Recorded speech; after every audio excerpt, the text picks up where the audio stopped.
I take this seriously. I have fun with it. I do. I try to have as much fun as possible in the workshops. I make light of stuff, and people know that. But I take this seriously. This is the path.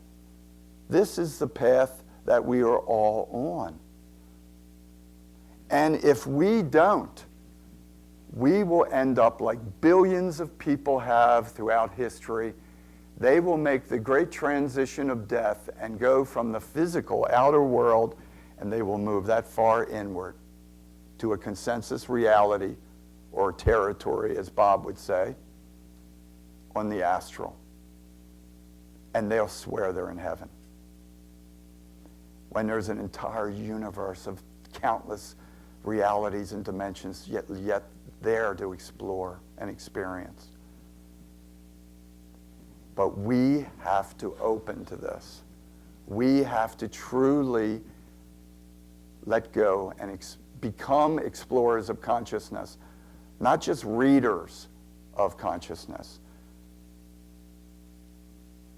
And that is the leap, the great leap that we all must take.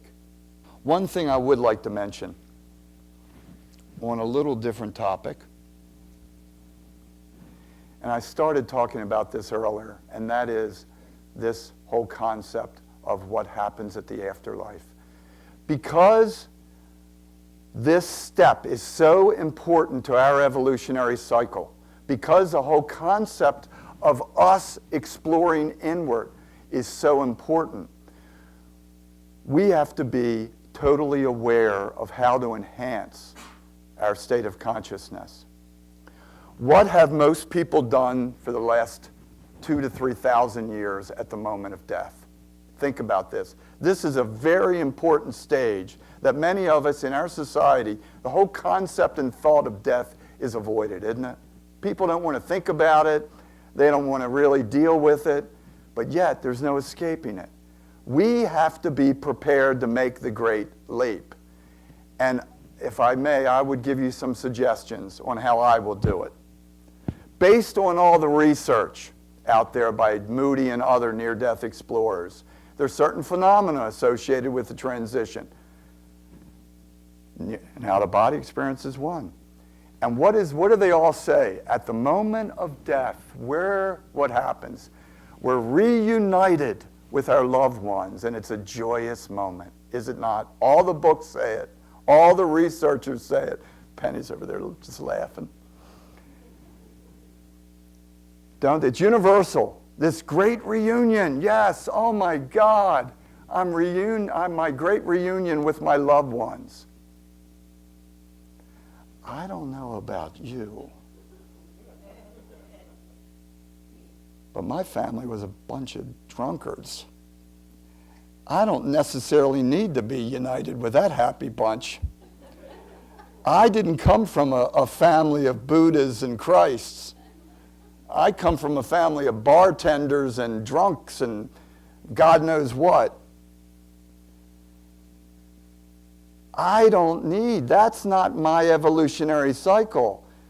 I don't need that. I want to go beyond that consensus reality of my little, let's just say it called soul group. We have that choice. We can enhance our state of consciousness at the moment of death. And I write about this extensively in the new book because I feel this is so critically important to our evolutionary cycle. It's up to us to take control, just like it's up to us to take control in an out-of-body experience. It's up to us to take control at the moment of our transition. What is an out-of-body experience but the final OBE? We have the power to take control of that. We have the power to enhance our state of consciousness and go beyond the consensus realities of the astral. Now, if you wish to reunite with your family, that's fine. That's your call. I do not. So my call at the moment of death, what I'm going to do is essentially chant a powerful affirmation. Now I go to my higher self. Higher self now. Higher self now. higher self now. I will attempt to go to the highest vibrational level that I can possibly achieve at the transition we call death. I'm not going to be content to be reunited with my previous associates, because that's what they are. The point is, and think of this. What are most people, lately my wife is a hospice worker, and I get a lot of feedback about this. My God, most people are more concerned about the flowers around the person than they are the darn state of consciousness they're in at the transition point. They're already bickering over who's going to get what in the will, aren't they? Let's face it. It's sad. In our society, where do most people end up? 1,000 years ago, everybody was at home. Now, where do people end up? Let's be brutally honest about it. We end up in institutions. Some of them are nice. I'm not being derogatory. This is just the raw facts. We end up in institutions surrounded by people that are strangers, and they pump us full of drugs because it's all about physical comfort. Isn't this the truth? It's just the truth. It's not a matter of right and wrong. We're not surrounded often by loved ones. Look at the difference between how the Tibetan Buddhists do this. A Tibetan monk who dies, the elder monk, let's say, is dying. How is it handled? As he is laying on his deathbed, the older monk is surrounded by his fellow monks, and they chant. They chant sometimes for days. For days, they will chant. They will chant powerful phrases to enhance his state of consciousness. They essentially are chanting a Tibetan phrase that means, go to the clear light of the void, go to the clear light of the void, go to the clear light of the void. That's what they chant. What are they saying? What is the clear light of the void in Tibetan Buddhism?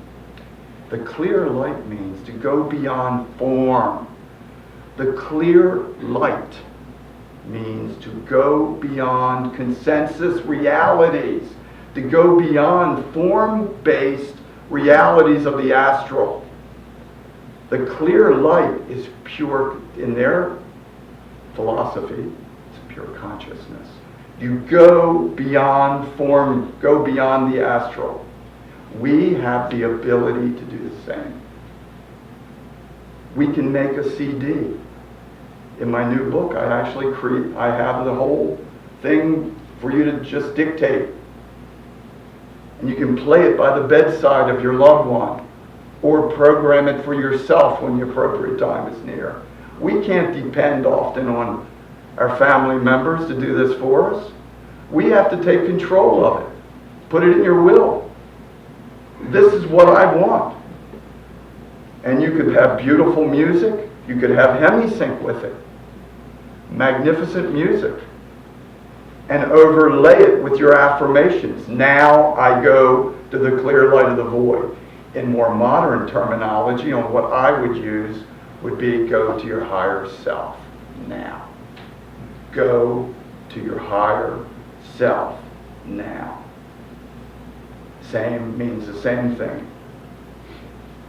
Use terms that are meaningful and powerful for you, that will propel you beyond the astral. This isn't anything new I'm saying here. This is what the Tibetan Buddhists have been doing for thousands of years. It's been lost in our Western culture. We have the ability to impact.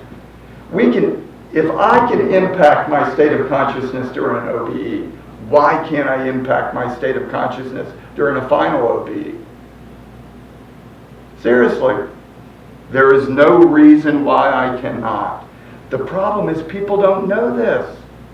They lay there waiting for the end, and what's their mindset? fear, hope. They hope that and I've heard this. I've heard this on occasions. All of my family members have died. My mother and my father. My father was a tough guy. He killed people in World War II. But on his deathbed, he told me, I am scared to death. He was terrified of what lay next. He was afraid he'd have to pay for killing some Japanese during World War II. Follow it? Because that's what his religion told him. Wages of sin are death, blah, blah. Goes on and on. He internalized that. Most people, either subconsciously or consciously, at the moment of this important transition of consciousness, and it's all it is a transition of consciousness. It's not the end of anything. But our mindset is so critically important because our mindset will determine the reality that we experience. I can't emphasize that enough.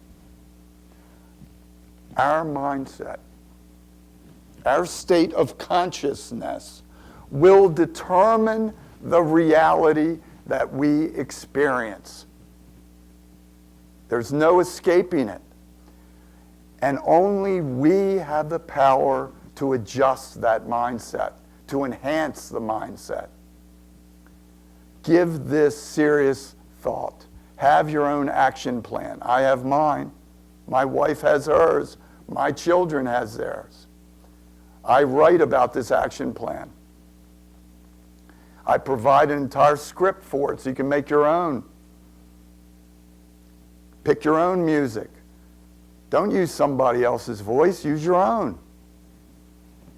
Make it powerful. Make it now. No, nothing wimpy. Now. Now I go to my higher self. You could put 100 affirmations on a CD.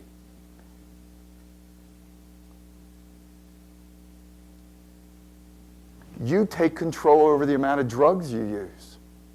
We have control over that. People forget that. I want to control the amount of, if I'm on morphine, I want to control it. I don't want to be out, totally out. I want to be as conscious as possible. That's our choice. Now, sometimes I know this is not possible, comas, etc. But it's all about trying to take as much control over your personal reality at every step in your life. Every step, including that step. Because death is just the beginning. Just the beginning of our journey. That's what's amazing. It's wild. It's exciting. Because we continue. And only we create the limits. So it means there are no limits.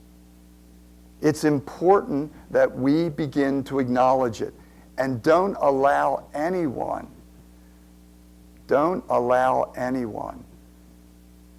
to block these transitional moments for you. Pick allies. Have strong allies. Instruct them on how to proceed, what exactly to do. In a sense, we have the ability to do what the Tibetans have done, except in a more modern format. We don't need to have people chanting around our bedside. We can create our own chanting, our own affirmations, and have them playing on auto repeat.